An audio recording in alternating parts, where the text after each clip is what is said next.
الحاقة ما الحاقة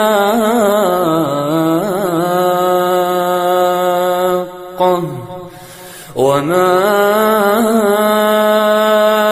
أدراك ما الحاقة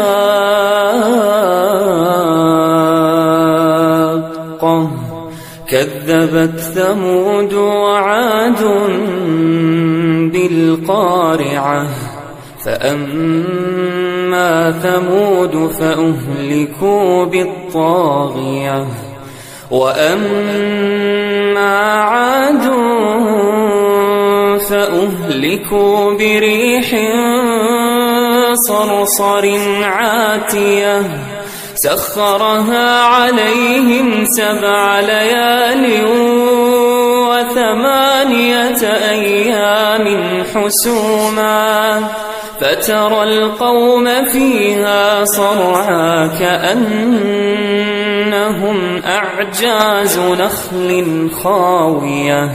فهل ترى لهم من باقية وجاء فرعون ومن قبله والمؤتفكات بالخاطئة فعصوا رسول ربهم فأخذهم أخذة رابية إنا لما طغى الماء حملناكم في الجارية لنجعلها لكم تذكرة وتعيها أذن واعية فإذا نفخ في الصور نفخة واحدة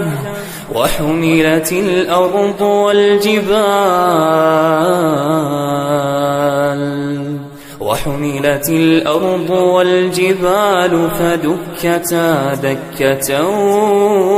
واحدة فيومئذ وقعت الواقعة وانشقت السماء فهي يومئذ واهية والملك على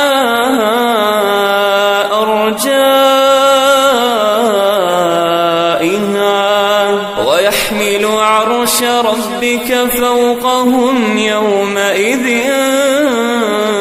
8 يومئذ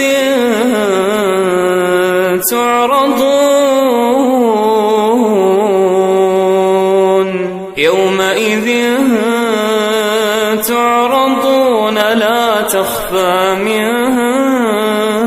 منكم خافية فأما من أوتي كتابه بيمينه فيقول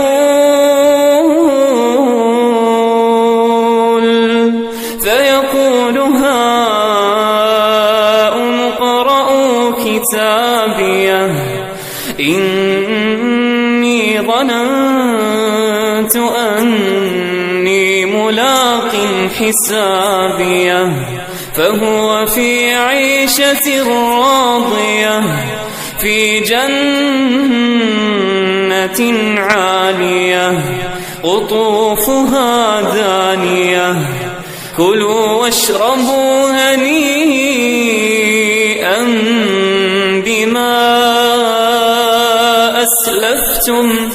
بما أسلفتم في الأيام الخالية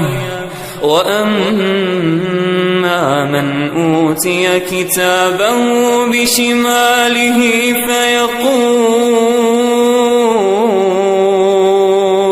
فيقول يا ليتني لم أوت كتابيه ولم أدر ما حسابيه يا ليتها كانت القاضية ما أغنى عني ماليه هلك عني سلطانيه سلطانية خذوه فغلوه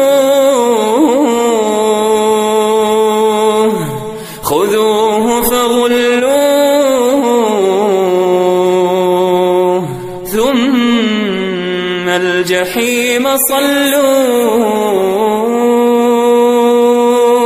ثم في سلسلة ذرعها 70 ذراعا فاسلكوه إنه كان لا يؤمن بالله العظيم ولا يحض على طعام المسكين فليس له اليوم هاهنا حميم ولا طعام إلا من غسلين لا يأكله إلا الخاطئون فلا أقسم بما تبصرون وما لا تبصرون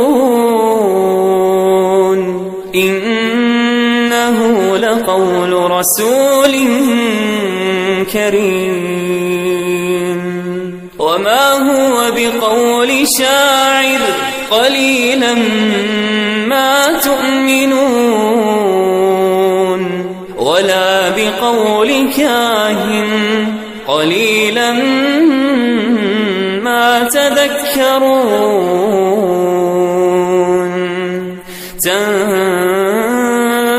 تنزيل من رب العالمين ولو تقول علينا بعض الأقاويل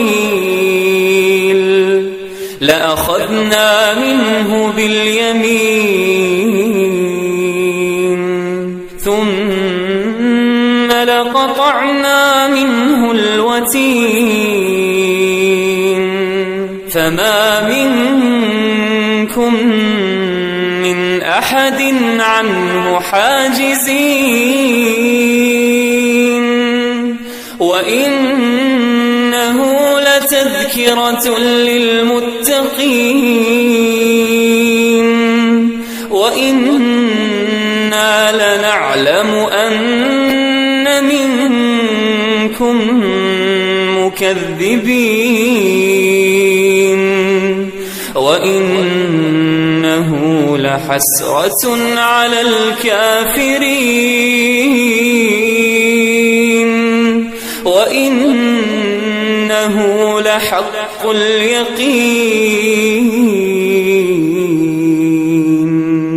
فسبح باسم ربك العظيم